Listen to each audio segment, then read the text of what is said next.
Everyone and welcome to all of you guys.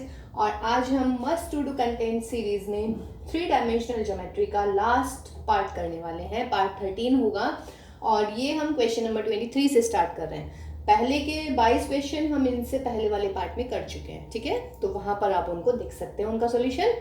तो चलिए let us start with the question number 23। 2 part है, एक part हम कर देते हैं, एक आप खुद कर लेंगे। Okay, now equation of the plane through 3 points. अगर याद हो तो ये क्वेश्चन हम इससे पीछे वाले पार्ट में भी कर चुके हैं। Equation of the plane through 3 points क्या होती है उसकी equation? Just direct formula based. अगर फॉर्मूला याद नहीं है तो भी उसका तरीका बताया हुआ है इससे पिछले वाले क्लास में, वहां से भी आप इसको टैली कर सकते हैं। तो equation of the plane through 3 points क्या होगी? x minus x1, y minus y1, z minus z1। और यहाँ पर x2 माइनस x1 यानी कि 6 माइनस 1, 4 माइनस 1 और भाई माइनस के 5 माइनस के 1। Then x3 minus x1 minus 4 minus 1, y3 minus y1 minus 2 minus 1, z3 minus z1 3 minus minus 1। और इसको कर देते हैं इस डिटरमिनेंट को इक्वल टू 0 के, है ना। यहाँ पे देखिए मैंने x3 माइनस x1 किया है, यहाँ पे मैं x3 माइनस x2 भी कर सकती थी, ठीक। लेकिन क्या कर रहे हैं हम? लास्ट वाला पॉइंट सेम रख रहे हैं, ठीक है, आगे वाले को चेंज करते जा रहे हैं। तो ये होने वाला है x minus 1 5 minus 5, y minus 1 3 minus 3 और ये z प्लस 1 और ये कितना होने वाला है आपका? माइनस का 4 और ये होने वाला है आपका प्लस का 4। That is equal to what? 0। अब क्या लग रहा है कि ये तो बिल्कुल आइडेंटिकल है रोज, और जब किसी डिटरमिनेंट की 2 रोज आइडेंटिकल होती हैं, यानी कि अगर मैं इसमें से माइनस कॉमन ले लूँ तब दिख जाएगा ना। अगर आपको लग रहा है कि नहीं मैम प्लस माइनस का गड़बड़ है, तो यहाँ मैं 5 3 माइनस 4 कर देती हूँ, इसमें से माइनस कॉमन ले लेती हूँ, तो इसका मतलब क्या हो गया? ये तो भाई 0 ही आ गया है, मतलब ये डिटरमिनेंट की वैल्यू ही 0 आई है, ठीक। तो अगर ऐसे आ जाए आपके पास में तो उसका मतलब क्या है? तो therefore 3 points are collinear। तो ये 3 पॉइंट्स तो कोलिनियर हो गए हैं। तो कोलिनियर मतलब क्या हो गया कि हमारे पास में जो नंबर होंगे प्लेन के वो होंगे इनफाइनाइट प्लेन। तो इस क्वेश्चन का आंसर है there will be infinite planes through these 3 points. चलिए ये भी एक नई बात पता चल गई आपको, है ना। अभी तक हमने शायद किसी भी क्वेश्चन में ये वाला केस आया ही नहीं था। तो आपने सॉल्व कर लिया, डिटरमिनेंट सॉल्व क्या कर लिया, ये तो आइडेंटिकल आ गई है रोज, तो उसका मतलब क्या हो गया कि ये आपके पास में 3 पॉइंट्स जो है वो कोलिनियर आ गए हैं। और जब ये 3 पॉइंट्स कोलिनियर हैं तो इसका मतलब है इनफाइनाइट नंबर ऑफ प्लेन्स इस वाले क्वेश्चन के बनने वाले हैं जो इन 3 पॉइंट से पास करेंगे। ओके, और सेकेंड वाला आप इक्वेशन लिखेगा, equation of the plane through 3 point क्या होने वाली है? x minus x1, y minus y1, z minus z1। दूसरी रो में क्या होगा डिटरमिनेंट के? x2 minus x1, y2 minus y1 और भाई z2 माइनस z1। तीसरी रो में x3 minus x1, y3 minus y1 और z3 माइनस z1। और इस डिटरमिनेंट को 0 के इक्वल कर देते हैं। देखते हैं, x minus 1 0 minus 3, y minus 1 1 1, z 1 minus 1। अब क्या किया जाए? इस डिटरमिनेंट को सॉल्व कर लेते हैं, तो आपके पास में इक्वेशन ऑफ द प्लेन आने वाला है। तो कर लीजिएगा सॉल्व। x माइनस 1 ये हो जाएगा minus 1 minus 1, minus of y minus 1 ये 0 और माइनस, तो यहाँ पर प्लस का 3, फिर प्लस का z 0 माइनस माइनस 3 प्लस का 3, तो कितना होने वाला है? Minus of 2 x minus 1 minus of 3 y minus 1 plus 3 z equal to 0। इसको सॉल्व कर लीजिएगा बच्चों, तो आपके पास में इक्वेशन ऑफ द प्लेन आ जाएगा। देखिए क्वेश्चन नंबर 24 कह रहे हैं कि find the vector equation of the plane which is at a distance of 7 units from the origin and normal vector is given to you this. मेरे ख्याल से डायरेक्ट फॉर्मूला याद होना चाहिए आप लोगों को कि इसका डायरेक्ट फॉर्मूला क्या होता है। देखिए इसका डायरेक्ट फॉर्मूला होता है अगर मेरे पास में डिस्टेंस है 7 मतलब d है और वेक्टर दिया हुआ है, तो equation of the plane will be what, vector r dot n cap is equal to p। ये होती है हमारी वेक्टर इक्वेशन किसी प्लेन की। n क्या है हमारा, मतलब n कैप क्या है, यूनिट नॉर्मल वेक्टर। अब मेरे पास में तो सिर्फ नॉर्मल वेक्टर है, तो थोड़ी टेंशन हो रही है कि भाई नॉर्मल वेक्टर से यूनिट नॉर्मल कैसे निकालेंगे। कोई दिक्कत नहीं है, बहुत इजी होता है। वेक्टर में आपने पढ़ा हुआ है कि वेक्टर n को इसके मॉडुलस से डिवाइड कर देंगे। ठीक, अब इस क्वेश्चन को कर दीजिएगा आप। तो therefore r vector dot n 3i plus 5j minus 6k upon इसका मॉडुलस 3 3 9, 5 5 25 माइनस 6 का square 36 and that is equal to p। p कितना है, 7 यूनिट है। ठीक है, तो therefore r dot 3i cap plus 5j cap minus 6k cap upon कितना होने वाला है 36 एंड 9 हो गए 45 and I think that will be what root 70। ठीक है जी, इसको इधर ले आइएगा, आपका आंसर आ गया है। ठीक, तो ये चीज देखिए, बहुत बस ये फॉर्मूला याद रखना था, है ना। n की वैल्यू भी हमें पता है तो हम n कैप निकाल सकते हैं। p होता है आपका क्या, डिस्टेंस फ्रॉम द ओरिजिन, मतलब प्लेन की डिस्टेंस फ्रॉम द ओरिजिन। देखिए बेटा, क्वेश्चन नंबर 25, इसके 4 पार्ट गिवन है। इन्होंने कहा है कि find the direction cosines of the normal to the vector of the plane and also find the distance from origin. कहने का मतलब, अगर मेरे पास में प्लेन की इक्वेशन ये होती है ना, समझ रहे हैं, तो मुझे n कैप के मतलब जो भी डायरेक्शन रेशियोज होंगे, n कैप है यूनिट वेक्टर है तो डायरेक्शन कोसाइंस होंगे, और ये p फाइंड आउट करना है। मीन्स अगर मैं वेक्टर में इस वाली फॉर्म में ले आऊं, ठीक, लेकिन ये आपके पास किस में दी हुई है, कार्टेशियन में। कार्टेशियन में भी कोई दिक्कत नहीं होती है, कार्टेशियन में हमारी ये वाली इक्वेशन होती है जहां पे l m n होते हैं डायरेक्शन कोसाइंस। ठीक, तो अगर मेरे पास में, ठीक है, तो देखिए या तो उसको वेक्टर में चेंज कर लेते हैं या हम इससे डायरेक्ट कंपेयर कर लेते हैं। तो ये है आपका 0 into x plus 0 into y plus 1 into z is equal to 2। ठीक है, अब लेकिन ये ध्यान रखिएगा कि ये जो एल एम एन होते हैं ना, ये डायरेक्शन कोसाइंस ही होने चाहिए। अगर ये डायरेक्शन कोसाइंस नहीं है तब ये वर्क नहीं करेगा। कभी सोचे हैं आपकी जो भी कोफिशिएंट्स हैं एक्स वाई जेड के वही एल एम एन होते हैं, नहीं, वो डायरेक्शन रेशियोज होते हैं। ओके, अब डायरेक्शन कोसाइंस कैसे चेक करूं मैं, हियर मतलब डायरेक्शन कोसाइंस की क्या प्रॉपर्टी होती है, ऐसे 3 नंबर जिनके स्क्वायर का सम 1 आ जाता है वो डायरेक्शन कोसाइंस होते हैं। इन मतलब बहुत ही इजीएस्ट, मतलब इजीएस्ट वे में एक्चुअली, है ना।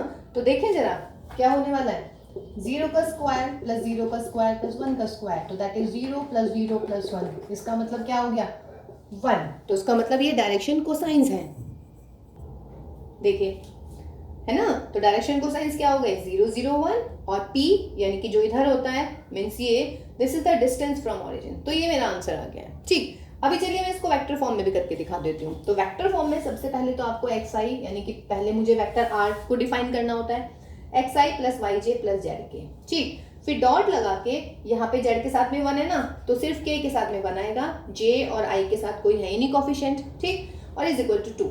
अब ये देखना है कि यूनिट वेक्टर है या नहीं, ये यूनिट वेक्टर है क्योंकि 0 स्क्वायर प्लस 0 स्क्वायर, या अगर थोड़ी भी कंफ्यूजन है तो हम इसको डिवाइड कर देते हैं किससे, 0 का स्क्वायर प्लस 0 का स्क्वायर प्लस 1, पर फिलहाल आपको जरूरत नहीं है क्योंकि जो ये के कैप है ये यूनिट वेक्टर ही होता है। ठीक, तो डायरेक्शन कोसाइंस क्या हो गए यहाँ से, डायरेक्शन कोसाइंस आर 0 0 एंड 1 और p is equal to what, 2। ठीक है, अगर ये यहाँ पर यूनिट वेक्टर नहीं होता ना तो फिर मैं इसके मॉड्यूलस से इधर भी और दोनों तरफ डिवाइड करती तो मेरा ये चेंज हो जाता।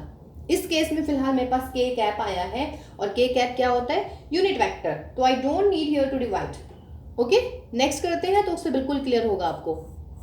देखिए इसका second part, sorry third, second इसके जैसा है तो हमने थर्ड ऑप्ट किया है, 2x plus 3y minus z equal to 5। अब आप लोग के दिमाग में आ रहा होगा, चलिए इससे कर लेते हैं इसको। तो आप बहुत जल्दी से लिख देंगे l is 2, m is 3, n is -1 और p इज इक्वल टू 5, और यही गलती हो जाती है बिकॉज मैंने क्या लिखा है यहाँ पर कि एलिमेंट है डायरेक्शन कोसाइंस, और ये डायरेक्शन कोसाइंस नहीं है, या है? नहीं है, क्योंकि ये है डायरेक्शन रेशियोज 2, 3 और -1। क्योंकि अगर ये डायरेक्शन कोसाइंस होते ना तो इनके स्क्वायर का सम कितना आना चाहिए था? 1 आना चाहिए था। यहाँ पे मैं लिख देती हूँ, that is l square plus m square plus n square is equal to what? 1। पर यहाँ पर नहीं है। तो अगर डायरेक्शन रेशियोज है तो डायरेक्शन कोसाइंस कैसे निकालते हैं? इसके मॉड्यूलस से हम इसको डिवाइड कर देते हैं। तो देखिएगा 4 + 9 + 1। अब देखिए जब मैं इधर डिवाइड करूंगी तो इसने क्या बिगाड़ा है भाई आपका? इस इधर भी तो डिवाइड करेंगे ना, तो दोनों तरफ हम डिवाइड कर देंगे, हो गया। तो इसका मतलब ये आ जाएगा मेरा 2/√14x + 3/√14y - 1/√14z is equal to 5/√14। तो देयरफॉर क्या पूछ रहे हैं वो? Direction cosines. तो डायरेक्शन कोसाइंस अब है ये, अगर आप इनका स्क्वायर करेंगे और फिर इनको ऐड करेंगे ना तो भाई ये आ जाएगा 1। एंड p यानी कि परपेंडिकुलर डिस्टेंस कितनी आ गई आपकी? 5/√14। ठीक है, तो ये हो गया आपका कार्टेशियन फॉर्म से। ठीक, अब अगर आप इंटरेस्टेड हैं, अगर आपको लग रहा है भाई ये तो उसमें तो बहुत कंफ्यूजन है, तो कोई बात नहीं, हम इसको वेक्टर फॉर्म से भी आपको करके दिखाते हैं। फिर जोन सा आपको इजी लगे आप वो ऑप्ट कीजिएगा। अब इसको वेक्टर फॉर्म में कैसे लिखते हैं? सबसे पहले तो हमें xi yj प्लस जेड के लिखना है। What is this? This is vector r। उसके बाद में 2i cap plus 3j cap minus k cap is equal to 5। तो देखिए ये आप ऐसे, इसका मतलब है कार्टेशियन से प्लेन को वेक्टर फॉर्म में ऐसे लिखते हैं। तो that is r dot 2i cap 3j cap minus k cap is equal to what? 5। अब ये हुआ मेरा n, वेक्टर n। तो मुझे क्या करना है? इसके मॉडुलस से दोनों तरफ डिवाइड कर देती हूँ मैं। आई थिंक ये इजी लग रहा होगा क्या? चलिए इसी से कर लीजिएगा। तो 4 + 3 का स्क्वायर 9 - 1 का स्क्वायर 1। तो यहाँ पर भी 5 कितना? 14। तो that is r dot 2/√14i cap 3/√14j cap 1/√14k cap is equal to 5/√14। सही है ना? तो हो गया आपका। तो ये डायरेक्शन कोसाइंस क्या हो गए? 2/√14, 3/√14 एंड माइनस के 1/√14। और परपेंडिकुलर डिस्टेंस कितनी होगी? 5/√14। एक बहुत अच्छी सी बात मेरे दिमाग में आ रही है, इस क्वेश्चन को मैं थोड़ा सा चेंज कर देती हूँ। हालांकि ये ठीक है, मतलब जो था, लेकिन अगर सपोज कीजिए यहाँ पर होता ऐसा सवाल, +5 होता, तब आप क्या करते? इस +5 को उधर ले जाते, ये हो जाता मेरा माइनस, यहाँ माइनस, यहाँ माइनस और यहाँ माइनस। अब ये p नेगेटिव आ गया, अब लेंथ नेगेटिव तो आ नहीं सकती, समझ रहे हैं? तो जब लेंथ नेगेटिव नहीं आएगी तब आप क्या करते? इस माइनस से इधर मल्टीप्लाई कर देते हैं। डायरेक्शन कोसाइंस नेगेटिव आ सकते हैं, कोई दिक्कत नहीं है, बट डिस्टेंस जो होती है वो कभी भी नेगेटिव नहीं आती है। तो चलिए एक छोटी सी चीज ये भी याद रखनी है आपको। तो ये आपका कोई और पार्ट है, हमारा पार्ट ई है। ठीक, तो अगर इधर +5 था, मैं उधर ले गई हूँ इसको, -5 मैंने कर दिया, लेकिन लेंथ नेगेटिव नहीं होती है तो माइनस मुझे इधर करनी पड़ेगी, माइनस की मल्टीप्लाई। ठीक, तो देखिए डायरेक्शन रेशियोज के साइन चेंज हो गए हैं। ओके गाइस, तो ये ध्यान रखिएगा आप लोग। देखिए भाई बहुत बढ़िया क्वेश्चन है ना। याद हो अगर आपको, मैंने इमेज कराई थी थ्रू प्लेन, अब मैं करा रही हूँ इमेज थ्रू ए लाइन। ठीक है, दोनों में थोड़ा सा डिफरेंस है। इमेज थ्रू ए लाइन, तो अगर P कोई पॉइंट है और P से हमने इस पे परपेंडिकुलर ड्रॉ करा यहाँ पे, तो ये इससे रिफ्लेक्ट होके यहाँ पर आई है, तो ये इमेज बनेगी। तो उसका मतलब क्या हुआ? जो ये M पॉइंट है ना, ये P' का क्या होने वाला है? Mid point. M is the midpoint of PP' is the midpoint of PP'। तो भाई अगर मुझे M मिल जाए तो फिर मैं मिड पॉइंट फॉर्मूले से इनकी वैल्यूज निकाल सकती हूँ। अब M क्या है? M है any point on AB। अब now M is any point on the line AB। अब any point आते ही क्या आ गया दिमाग में? बिल्कुल सही आ गया है दिमाग में कि भाई इसको मैं मान लेती हूँ R या लैम्डा, जो भी आप मानते हैं। तो therefore M के coordinate 1 into lambda, 2 into lambda और ये माइनस इधर यानी कि प्लस का 1, 3 इंटू लैम्डा और माइनस इधर यानी कि प्लस का 2। तो m के कोऑर्डिनेट आ गए हमारे पास में। अब जो ये लाइन है PM, ये क्या है, परपेंडिकुलर है किस पर, AB पर। Now PM is perpendicular to line AB। अब भाई यदि दो लाइन परपेंडिकुलर है तो इनके डायरेक्शन रेशियोज के प्रोडक्ट का सम कितना आने वाला है, 0। तो डायरेक्शन को रेशियोज निकाल दीजिएगा। तो direction ratios of PM are, PM के डायरेक्शन रेशियोज 7 माइनस लैम्डा, फिर 4 माइनस 2 लैम्डा माइनस 1, यानी कि x2, सॉरी मर्जी आप x2 माइनस x1 इसको ले लीजिएगा, ठीक है, मैंने फिलहाल इसको लिया है। और ये y2 minus y1, z2 minus z1, तो -3 माइनस 3 लैम्डा माइनस 2। तो दैट इज क्या हो गए, 7 माइनस लैम्डा, फिर 3 माइनस 2 लैम्डा और -5 माइनस 3 लैम्डा। और ऐसी डायरेक्शन रेशियोज ऑफ AB, ये क्या है, ये तो डायरेक्ट ही गिवन है आपको, स्टैंडर्ड फॉर्म में तो ये है ही लाइन। तो 1 2 3, तो डायरेक्शन रेशियोज ऑफ AB आ गए हैं what, 1 2 3।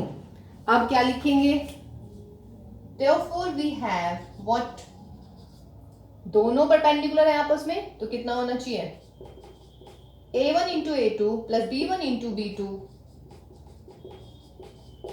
Plus C1 into C2 equal to what, 0। Solve कर लीजिएगा। तो 7 माइनस लैम्डा प्लस के 6 माइनस 4 लैम्डा माइनस के 15 माइनस के 9 लैम्डा इक्वल टू 0।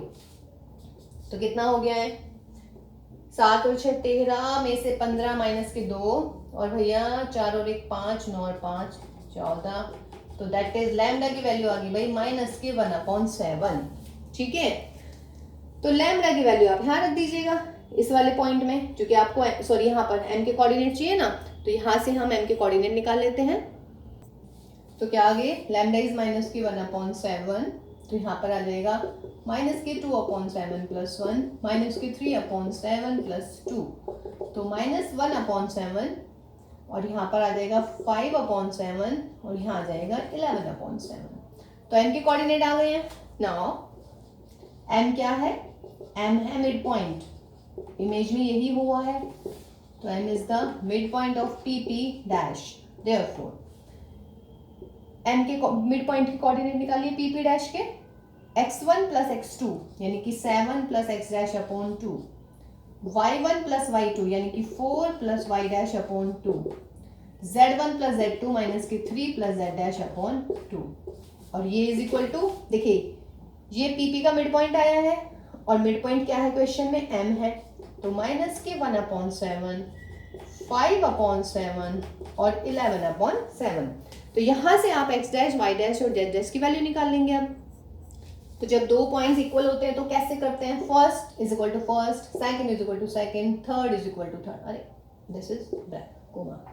तो 7 plus x dash upon 2 is equal to minus के 1/7, 4 plus y dash upon 2 is equal to 5/7 और third one minus के 3 plus z dash upon 2 is equal to what, 11/7। अब इन तीनों से हम सॉल्व करके x डैश, y डैश और z डैश की वैल्यू निकाल लेते हैं। तो कितना होने वाला है, 7 plus x dash is equal to minus के 2/7, x डैश इज माइनस के 2/7 माइनस 7, तो माइनस के 51/7। बड़ा खतरनाक सा आ गया, चलिए कोई नहीं। 4 plus y dash upon 2 is equal to 5/7, तो 4 plus y dash is equal to 10/7 और y डैश इज 10/7 माइनस 4 यानी कि माइनस के 18/7। यहाँ से ये सेकंड आया, अब थर्ड यहाँ से निकाल लेते हैं। माइनस के 3 plus z dash is equal to 2 की मल्टीप्लाई इधर 22/7, z dash is equal to 22/7 plus 3 21 और ये आ जाएगा 43/7।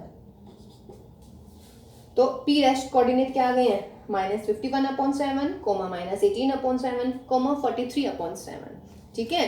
तो ये आपका इमेज आया किसी पॉइंट का किसी लाइन के थ्रू, इमेज किसी पॉइंट का किसी प्लेन के थ्रू, इससे पीछे वाली क्लास में था। तो दोनों क्वेश्चंस को बहुत अच्छे से कीजिएगा। देखिए जी, कह रही कि find the vector equation of the line through this point and parallel to these two planes. ठीक, तो here the point is vector form की बात चल रही है, तो क्यों ना हम पॉइंट ए निकाल दे वेक्टर फॉर्म में। पॉइंट है हमारा 1 2 3 और आप पॉइंट लिख लीजिएगा। Let the point is i cap plus 2 j cap plus 3 k cap. ठीक, तो अब मुझे चाहिए एक इक्वेशन लाइन की जो एक पॉइंट से पास कर रही है और इन दोनों प्लेन के है पैरेलल, इन दोनों प्लेन के पैरेलल है। तो let us suppose that let vector b is the vector, ठीक, which is parallel to the planes 1 and 2. Like this is my plane 1, this is my plane 2. So therefore equation of the line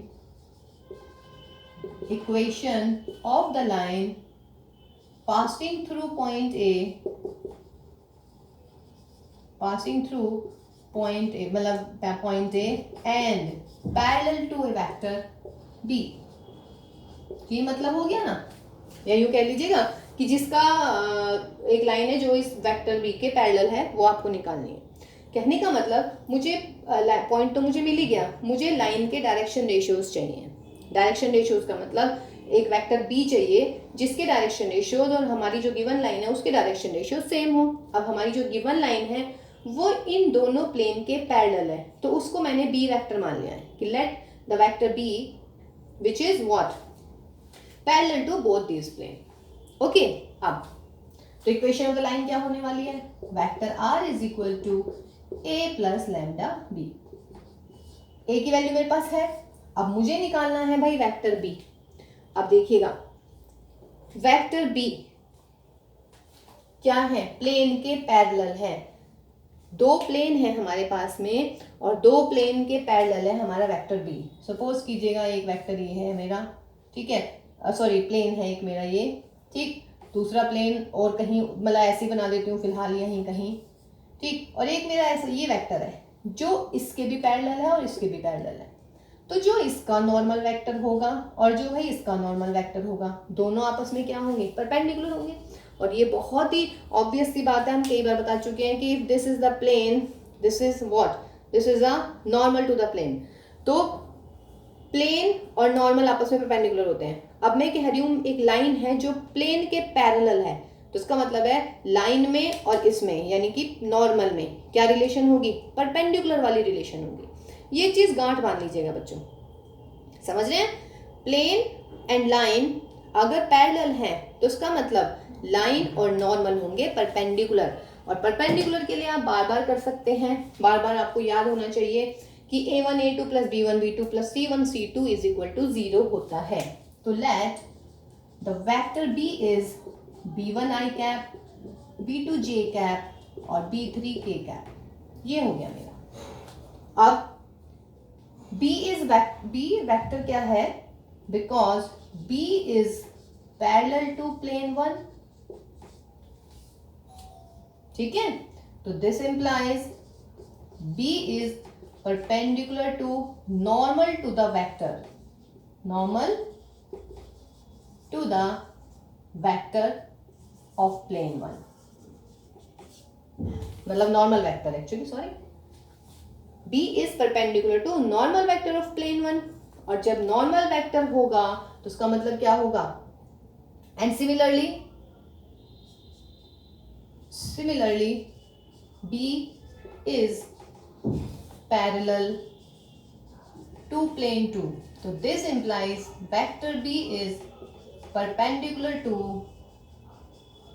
normal vector of plane 2. ये दोनों चीजें बिल्कुल clear होनी चाहिए कि b जो है पहले वाला जो प्लेन है उसके नॉर्मल वेक्टर के परपेंडिकुलर है, और b जो है जो दूसरे वाला प्लेन है उसके भी नॉर्मल वेक्टर के परपेंडिकुलर है।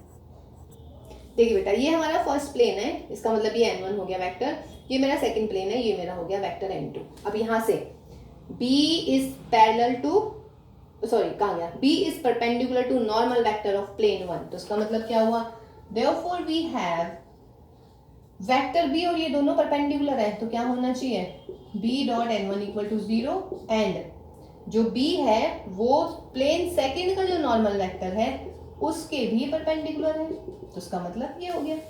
ये सवाल आपको इसलिए बड़ा लग रहा होगा क्योंकि मैंने ना बहुत सारी चीजें लिख दी हैं, ठीक है, सिर्फ आपको समझाने के लिए। अदरवाइज आप इसको डायरेक्ट भी कर सकते हैं, डायरेक्ट लिखिएगा एक ही लाइन में और कर दीजिएगा। लेकिन मैंने चूंकि फर्स्ट टाइम मुझे लग रहा है कि फर्स्ट टाइम कर रहे हैं, तो इसलिए मैंने हर चीज को बिल्कुल पूरा मतलब क्या कहते हैं उसे एक्सप्लेन कर करके लिखा है, ठीक। तो अब तो बी क्या था हमारा, वेक्टर बी मैंने कंसीडर किया था b1i b2j और b3k, ये लिया था हमने। तो b डॉट n1 क्या होगा, b डॉट n1 तो b1i cap b2j cap b3k cap dot i cap minus j cap plus 2k cap is equal to 0 and b1i cap b2j cap b3k cap dot n2 की जगह लिख दीजिएगा 3i cap plus j cap plus k cap is 0। यहाँ से solve कर लेते हैं, तो डॉट प्रोडक्ट कर रहे हैं, b1 माइनस के b2 प्लस के 2b3 इक्वल टू 0। यहाँ से 3b1 यहाँ पर b2 और यहाँ पर b3 इक्वल टू 0। अब बस b1 b2 के लिए सॉल्व कर लेते हैं। तो b1 अपॉन में क्या आने वाला है, माइनस के 1 माइनस के 2, माइनस का b2 लगाया 1 इंटू 1 माइनस 3 इंटू 6, 3 इंटू 2 यानी कि 6, b3 1 इंटू 1 माइनस है तो माइनस ऑलरेडी है तो प्लस आ जाएगा, तो b1 अपॉन माइनस के 3 b2 अपॉन 5 हो जाएगा, बिकॉज चलिए माइनस ही कर देते हैं अभी, और यहाँ पर b3 अपॉन 4। तो देयरफॉर वेक्टर b कितना, b1 की वैल्यू लिख दीजिएगा माइनस 3i कैप, b2 की वैल्यू माइनस से माइनस गया प्लस 5j कैप, और बच्चों b3 की वैल्यू प्लस 4k कैप। तो देखिए मेरे पास मैंने b वेक्टर निकाल लिया है, ठीक। अब मुझे निकालनी थी क्या, इक्वेशन ऑफ द लाइन। तो क्या होने वाली है इक्वेशन ऑफ द लाइन, तो therefore equation of the line कितनी, vector r is equal to a plus lambda B. A point कहाँ था हमारा, ये रहा, a plus lambda into B कर दीजिएगा। ये बहुत बढ़िया सवाल था, और देखिए इतना टफ नहीं है गाइज, थोड़े सा अच्छे से एक बार दोबारा से देखिएगा, बार बार देखिएगा, ठीक। इसमें हमें वेक्टर इक्वेशन निकालनी थी इस पॉइंट से जाने वाली, तो इस पॉइंट को मैंने पॉइंट ए मान लिया है, और मुझे चाहिए फिर एक वेक्टर बी जिसके ये लाइन पैरेलल हो। तो मैंने एक वेक्टर बी ले लिया है जो इस लाइन के पैरेलल है, और वो साथ ही साथ इन दोनों प्लेन के भी पैरेलल है। और ये कंसेप्ट आपको पता होना चाहिए, अगर प्लेन और लाइन पैरेलल होते हैं तो इसका मतलब है नॉर्मल वेक्टर और लाइन होते हैं परपेंडिकुलर। तो हमने यहाँ पर परपेंडिकुलर वाली कंडीशन लगा दी, ठीक। तो वेक्टर बी डॉट फर्स्ट वाली का normal equal to 0, vector b dot second वाली का नॉर्मल इक्वल टू 0। यहाँ से सॉल्व करके बी की वैल्यू निकाल दीजिएगा, ओके। देखिए बेटा क्वेश्चन नंबर 28 कह रहे हैं find the vector equation of the line through the point this and perpendicular to these lines. ठीक है, इन दोनों लाइंस के परपेंडिकुलर है और भाई इस पॉइंट से हमारी लाइन पास कर रही है, सही है।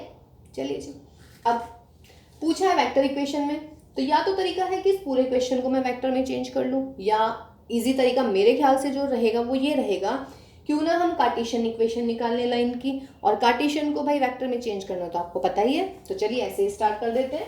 तो सॉल्यूशन के लिए क्या करेंगे, सॉल्यूशन के लिए कि equation of the line through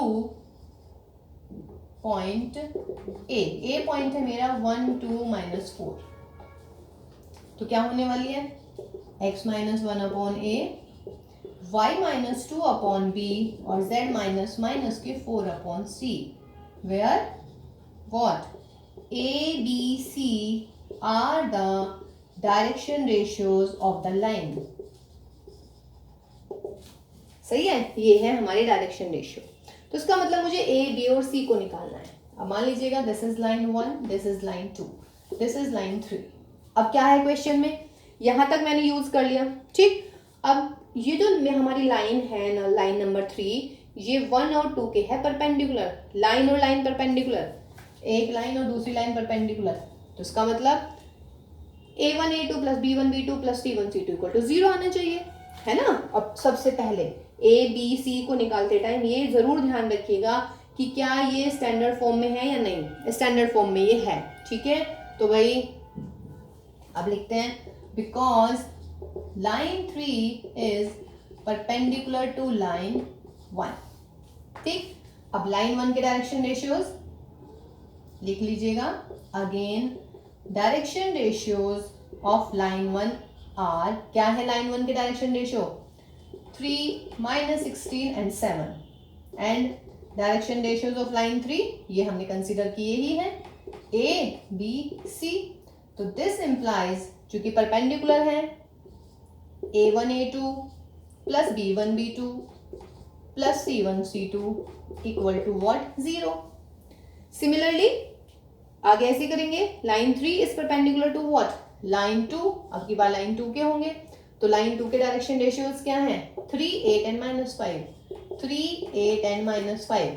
again perpendicular है तो 3 इंटू ए 8 इंटू बी और भाई माइनस के 5 into c equal to what 0, ठीक है। ए बी सी के लिए क्रॉस मल्टीप्लीकेशन से सॉल्व करते हैं। वैसे मेरी एक बात समझ में आ रही है ना आपको, चाहे भाई लाइन और प्लेन समझ में आए या ना आए, मेरे ख्याल से क्रॉस मल्टीप्लीकेशन आपका बिल्कुल क्लियर हो जाना चाहिए अब, है ना। क्रॉस मल्टीप्लीकेशन में कोई मात नहीं खा सकता, मुझे ऐसा लग रहा है। तो माइनस 16 इंटू 5 यानी कि 80 माइनस 7 इंटू 8 56, माइनस के बी -5 और 3 की गुना हो जाएगी माइनस के 15, 7 और 3 हो जाएंगे हमारे 21, तो सी अपॉन 24 प्लस 48, तो ये हो जाएगा a अपॉन 24 माइनस के b अपॉन माइनस के 36 और c अपॉन 70, क्या नहीं 72, चलिए जी ठीक है। देखिए इसको काट पीट के, हाँ ये हो जाएगा 12 दूनी 24, ये माइनस से माइनस गया 3, 12 6 72, ठीक है। तो a की वैल्यू आ गई 2 3 एंड 6, तो यहाँ पर वैल्यू रख दीजिएगा। तो equation of the line will be what x minus 1 upon 2, y minus 2 upon 3, z plus 4 upon 6, तो that will be your answer, ठीक है गाइस। ये आया हमारा क्या कार्टेशियन फॉर्म, लेकिन आपको क्या चाहिए थी वेक्टर फॉर्म, तो क्या लिखेंगे therefore vector form of line 3 is, ये लाइन 4 मान लेते हैं, यहाँ लाइन 4 इज क्या होने वाली है, ऊपर वाला पॉइंट आ जाएगा, वेक्टर ए कितना होएगा i plus 2j cap minus 4k cap, यही होता है ना, पॉइंट ये वाला आएगा, और वेक्टर बी कितना आएगा 2i plus 3j cap plus 6k cap, जो डायरेक्शन रेशियोज है। तो therefore equation of the line is vector r is equal to vector a plus lambda vector b, a और b की वैल्यू रख लीजिएगा, ओके। लास्ट क्वेश्चन है हमारा 3 डायमेंशनल ज्योमेट्री का, ये है ना, कह रहे हैं कि prove that if a plane has intercepts a b c respectively, ये बिल्कुल ऑब्वियस होना चाहिए कि ये होता है हमारा x इंटरसेप्ट, y इंटरसेप्ट और ये z इंटरसेप्ट, ठीक। यहाँ तक सवाल पढ़िएगा और पहले यहाँ तक अपनी नॉलेज देखिएगा कि यहाँ तक आप क्या यूज कर सकते हैं exactly. Equation of the plane will be, let equation of the plane क्या होने वाली है इंटरसेप्ट फॉर्म में, x upon a plus y upon b plus z upon c is equal to 1, ये हमारी होगी इंटरसेप्ट फॉर्म। यहाँ तक तो पढ़ लिया मैंने सवाल को, आगे आइएगा। This plane is at a distance of p units from origin, अब यहाँ तक पढ़ लिया सवाल को, अब यहाँ तक करते हैं। क्या गिवन है, given p is equal to distance of plane 1, this is 1 from origin, from origin. अब डायरेक्ट फॉर्मूला लगाइएगा, क्या होता है डिस्टेंस, ये प्लेन है हमारा, है ना, और इसको मैं -1 को इधर कर लूँ तो ये क्या हो जाएगा x upon a plus y upon b plus z upon c -1 equal to 0। ठीक, इसको मानिएगा 1। ऑरिजिन से डिस्टेंस है p, तो ऑरिजिन से डिस्टेंस p डायरेक्ट फॉर्मूला लगाइएगा, एक्स वाई जेड को इससे रिप्लेस कीजिएगा, तो 0/a plus 0/b plus 0/c minus 1, और यहाँ मॉडुलस अपॉन क्या करते हैं भाई, x के कोफिशिएंट का स्क्वायर यानी कि 1/a का स्क्वायर, y के कोफिशिएंट का स्क्वायर यानी कि 1/b का स्क्वायर, z के कोफिशिएंट का स्क्वायर यानी कि 1/c का स्क्वायर। तो p इज इक्वल टू, ये तो -1 ही रह गया ऊपर तो, और यहाँ आ जाएगा कितना, 1/a square 1/b square 1/c square under root. तो दिस इम्प्लाइज p, इधर ले आइएगा इसको, 1/a square 1/b square 1/c square का व्हाट, अंडर रूट, और ये -1 से गया 1, इस p को इधर कर दूं, अब क्या कर दिया जाए, स्क्वायर कर दे दोनों तरफ का, कर दीजिएगा, आ गया आपका आंसर। तो 1/a square 1/b square 1/c square is equal to 1/p square, hence proved. ठीक है जी, तो देखिए मस्ट टू डू कंटेंट की 3 डायमेंशनल ज्योमेट्री भी आज हम खत्म कर चुके हैं। अब हमारा बचता है सिर्फ प्रोबेबिलिटी। ठीक है गाइज, आप इतने इसको कीजिएगा, सारा हो चुका है ऑलमोस्ट, प्रोबेबिलिटी और करते हैं हम नेक्स्ट क्लास में, बहुत अच्छे से तैयारी कीजिएगा। ठीक है, टर्म 1 का रिजल्ट आने वाला है ना, तो all the very best for your exams, all the very best for your preparation, and all the very best for your term 1 result. Okay, take care guys, मिलते हैं next class में, bye bye.